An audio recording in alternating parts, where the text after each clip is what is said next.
हाम्रो नेपाली भाइ चाहिँ यसरी आइराख्नु भएको छ। ओ बोतल भेटाइयो कि हो? कतिवटा भेटाइयो? 3वटा बोतल भेटाइन्छ नि त केटोले डेडलीको। हो यसरी बोरामा हाल्छ केटोले, फेरि लाम के लाम बोरामा जगाउँछ होइन। ओहो यसरी पो हो व्यापार हुने।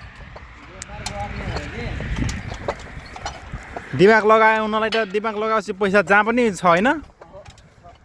नेपालमा यस्तो चाहिँ किन नगरे? नेपालमा पनि हुन्थ्यो होला नि। त्यो पनि हो।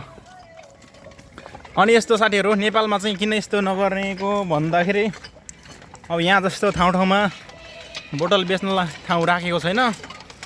अब यहाँ चाहिँ अब ठाउँ-ठाउँमा जाँटीमा गएर जस्तो मार्केटहरूतिर भयो होइन, यताउता गएर बोतल बेच्न जाने ठाउँ छ, गएर साम आफै हालो अनि बिल आउँछ।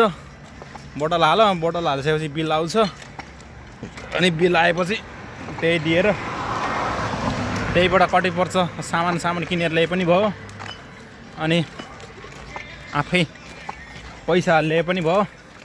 त्यस्तो हुन्छ है, त्यस्तो सुविधा छ। अनि ठिकै हुन्छ। अब यहाँको 1 रुपियाँको नेपाली 34 रुपियाँ हुन्छ। अब राम्रै हुन्छ जे होस्। अब हाम्रो नेपाली भाइको भनाइअनुसार चाहिँ अब राम्रै छ। नेपाली भाइले चाहिँ टक्क लगाएर 5-6 महिनामा नेपाली 1 लाखको बेचे भन्नुहुन्छ। अनि 1 लाख भनेको यहाँको सानोतिनो त होइन, त पार्ट टाइम जब जस्तै भनौँ न। ड्युटी जाने, ड्युटीबाट आउने बेला जम्मा गरेको बोतल 5-6 लाख, अरे 5-6 महिनाको 1 लाख रुपियाँ भनेको त धेरै राम्रो हो नि। तलब पनि आएकै छ छुट्टै।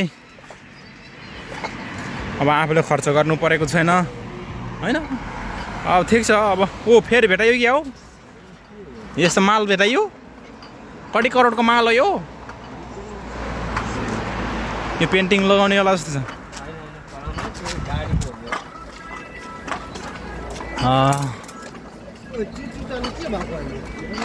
बाइकमा गयो होला। यस्तो छ साथीहरू। ल अब नेक्स्ट भिडियोमा फेरि है हामी अब यही नेपाली भाइले हेर्दै यसो भिडियो सिडियो बनाइयो।